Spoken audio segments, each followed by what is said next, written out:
नमस्कार भाइयों और बहनों। अरुण चतुर्वेदी एक बार फिर से अपने इस चैनल पर आपका स्वागत करता है। और इस कड़ी में आज चर्चा करेंगे कि मार्केट में आपका जो ट्रेडिंग सेटअप है वो किस टाइप का होना चाहिए।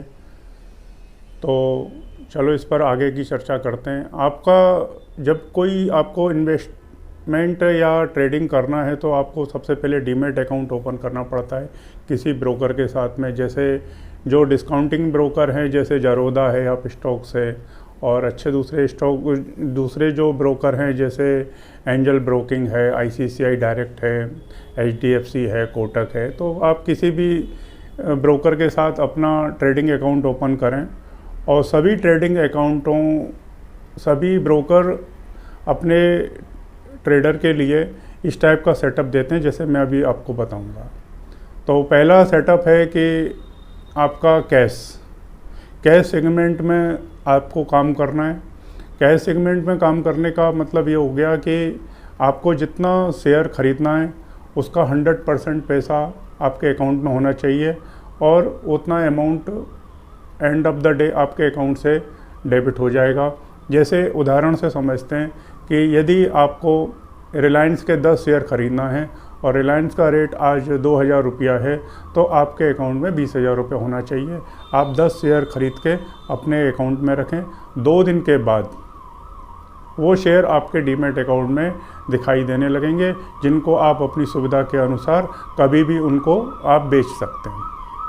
तो ये तो हो गया सबसे बेस्ट और सेफ जोन, जिसमें आपको उतार चढ़ाव की परवाह किए बगैर एक इन्वेस्टमेंट के तरीके से इस अच्छे शेयर में अपना पैसा डाल दिया। आप रोज़ मार्केट से परेशान होने की आपको ज़रूरत नहीं है।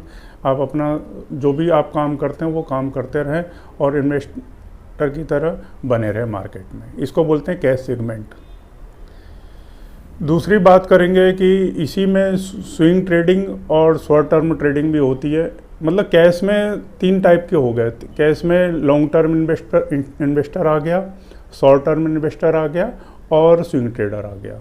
मतलब इसमें पूरा माल देके, पैसा देके और क्वांटिटी को उठा लिया जाता है और अपने अकाउंट में रखा जाता है। जब अच्छा रेट आएगा तब उस पर काम किया जाएगा। दूसरा सेटअप आता है फ्यूचर एंड ऑप्शन। तो पहले फ्यूचर की बात करेंगे।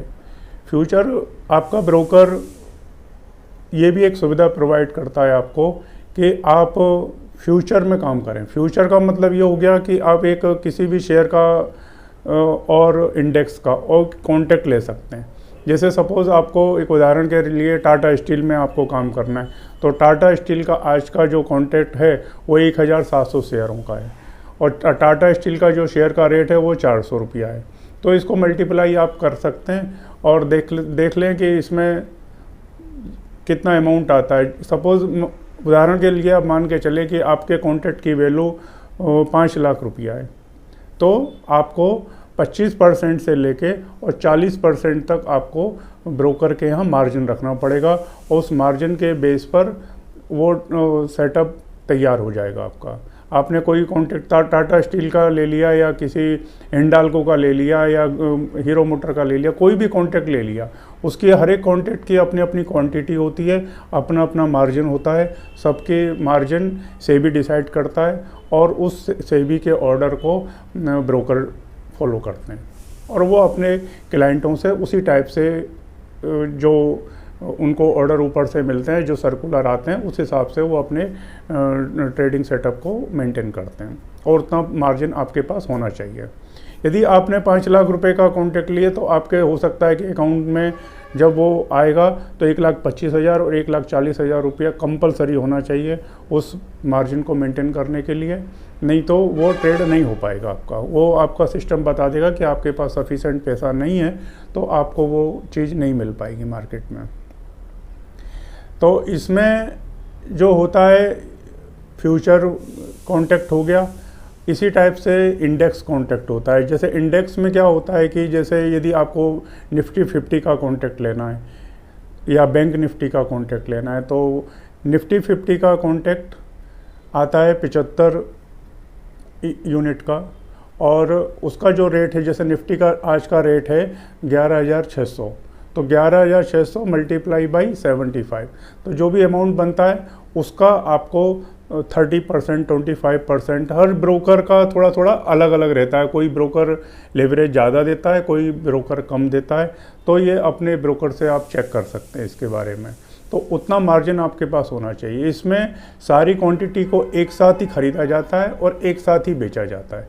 यदि आपने निफ्टी का एक कॉन्ट्रैक्ट लिया, उदाहरण के लिए लेते हैं कि आपने निफ्टी का एक कॉन्ट्रैक्ट लिया और 11,600 पर लिया, 75 क्वांटिटी रहेंगी, थोड़ी देर में निफ्टी का रेट हो गया 11,700, तो आप अपने कॉन्ट्रैक्ट को से बाहर निकलना चाहते हैं, कॉन्ट्रैक्ट को ख़त्म कर दें, 7,500 का आप प्रॉफिट बुक कर सकते हैं अपना। तो ये आपका प्रॉफिट हो गया। ऐसा नहीं कि उसमें से कि कम ज़्यादा, पूरा लॉट आपको ख़रीदना है, पूरा लॉट आपको बेचना है। और इसमें ये भी सुविधा रहती है कि आप बाइंग भी कर सकते हैं और आप शॉर्ट सेल भी कर सकते हैं। मतलब आपके पास इंडेक्स में काम जब आप करेंगे तो या स्टॉक में काम करेंगे, फ्यूचर में काम करेंगे, तो इसमें आप ख़रीद भी सकते हैं और इसमें आप बेच भी सकते हैं। दोनों चीज़ का ऑप्शन रहते हैं। हर ब्रोकर के प्लेटफार्म पर ये चीज़ आपको अवेलेबल हो जाएगी।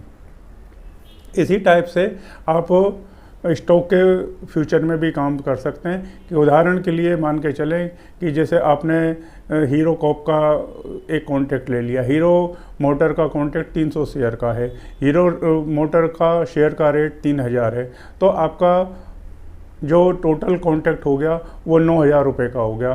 तो 9,000 रुपये के ऊपर जो 15%, 25% और 35% या 40% जो भी आपको मार्जिन लगेगा वो आपके अकाउंट से डेबिट हो जाएगा। जो प्रॉफिट लॉस होगा वो आपके अकाउंट में अपने आप आ जाएगा। तो इसमें बड़ा रिस्की फैक्टर ये रहता है कि जो भी आपकी वैल्यू रहती है वो उसी लेवल पर आपको प्रॉफिट और लॉस आपका फ्लक्चुएटेड होगा। मतलब तो यदि आपकी कैपेसिटी है, आपके बैंक अकाउंट में सफिशेंट फंड है, तो ये चीज़ बहुत फ़ायदेमंद रहेगी और बहुत डेंजरस रहेगी। इसको स्टॉप लॉस के बगैर बिल्कुल काम ना करें आप। जैसे मान के चले कि आपने हीरो मोटर का कॉन्ट्रैक्ट लिया हुआ है, यदि उसमें 10 रुपये का भी ऊपर नीचे होता है तो आपके शेयर में 3,000 रुपये का फ़र्क पड़ेगा।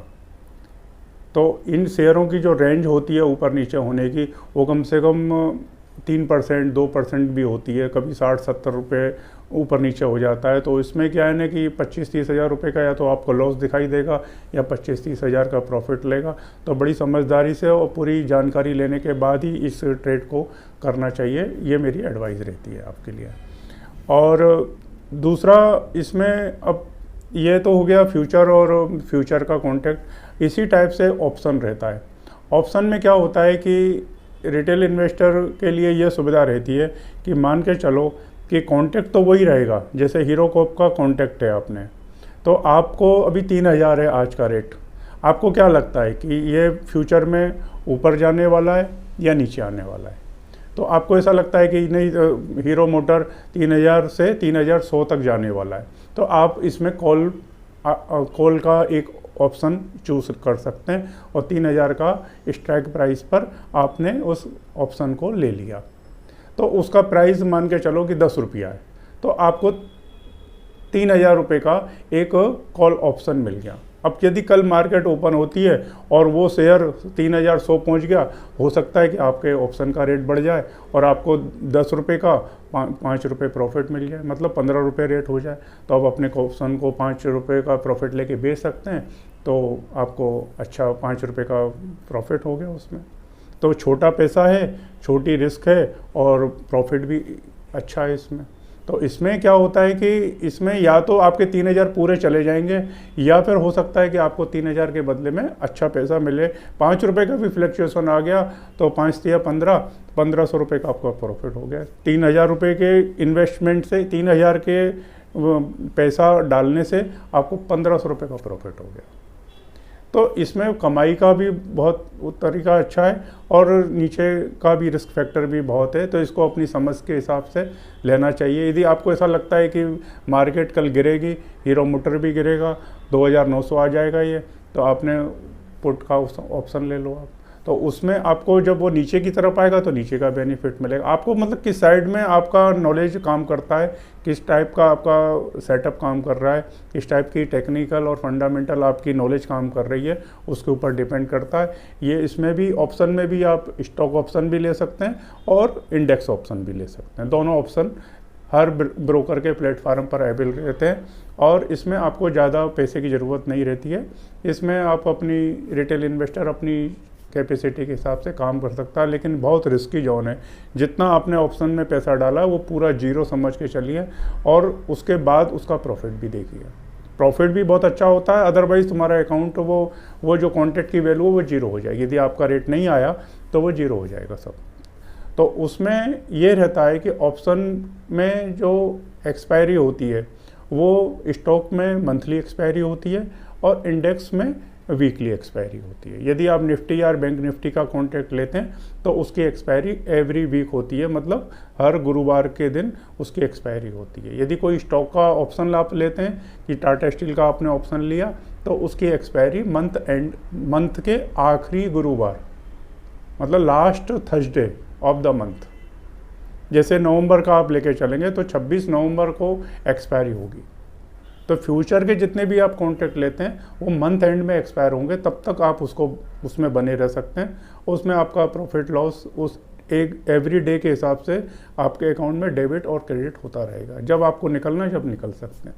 अदरवाइज़ वो ब्रोकर उस दिन पर जो जैसे 26 नवंबर कॉन्ट्रैक्ट की वैल्यू है उस दिन पर वो आपके कॉन्ट्रैक्ट को एक्सपायर वो मतलब स्क्वायर अप कर देगा और जो भी लॉस प्रॉफिट होगा वो आपके अकाउंट में डाल देगा। तो आदमी जो इन्वेस्टर होते हैं वो इसमें एक दिन भी बने रह सकते हैं, एक दिन से और एक महीने तक इसमें आप बने रह सकते हैं और अपने हिसाब से अपना सोच के कि इसमें कितना आपको प्रॉफिट चाहिए कितना नहीं चाहिए वो आप इसमें, लेकिन इसमें कंटिन्यू वाचिंग की ज़रूरत पड़ती है क्योंकि इसमें आपका लॉट साइज खड़ा हुआ है, पैसा रिस्क पर पड़ा हुआ है, उसको कैसे आपने प्रोटेक्ट किया है वो आप समझ जाएं उस चीज़ को। तो इसकी चर्चा तुम अगले उसमें करेंगे क्योंकि ये टॉपिक लंबा हो जाएगा और मुझे इतना इसमें नहीं हो पाएगा। इसमें आपको थोड़े रूप में बताता हूँ, आगे किसी सेशन में अच्छे वीडियो में अच्छा टाइम लेके फिर उस चीज़ को समझा दूंगा आपको। एक होता है लास्ट सेटअप होता है इंट्राडे सेटअप, ये भी आपका ब्रोकर आपको प्रोवाइड करता है। इंट्राडे में आपको कैश में भी आप काम कर सकते हैं, फ्यूचर में भी काम कर सकते हैं, ऑप्शन में भी काम कर सकते हैं। 9:15 बजे आप अपना सौदा डालिए, 3:15 तक आप निकल जाइए, जो भी लॉस प्रॉफिट होगा आपका ब्रोकर आपको दे देगा, आपके अकाउंट में डेबिट क्रेडिट कर देगा। तो इसमें मार्जिन कम होता है और इंट्राडे बड़ा रिस्की होता है, लेकिन क्या है ना कि यदि जो स्मार्ट और जो थोड़ा सा नॉलेज रखने वाले ट्रेडर हैं, कंटिन्यूसली बने हुए मार्केट में, वो उस चाल को समझते हैं और अच्छा इन्वेस्टमेंट करते हैं और अच्छा पैसा भी कमाते हैं। इंट्राडे में बहुत अच्छी कमाई होती है। यदि आप थोड़ी अच्छी कैपिटल है आपके पास तो इसमें आप बने रहें और इसमें बहुत अच्छा प्रॉफिट, स्टॉप लॉस के साथ काम करें, आपको कोई तकलीफ नहीं होगी। आपकी समझ होनी चाहिए, बस आपका एंट्री लेवल एकदम परफेक्ट होना चाहिए। यदि एंट्री लेवल गलत है तो पूरा खेल ख़त्म हो जाएगा और आपका स्टॉप लॉस हिट हो जाएगा, या आपने स्टॉप लॉस नहीं लगाया तो पता नहीं फिर किस जगह पर जाके आप लॉस बुक करेंगे, ऊपर वाला भी नहीं बचा सकता फिर आपको।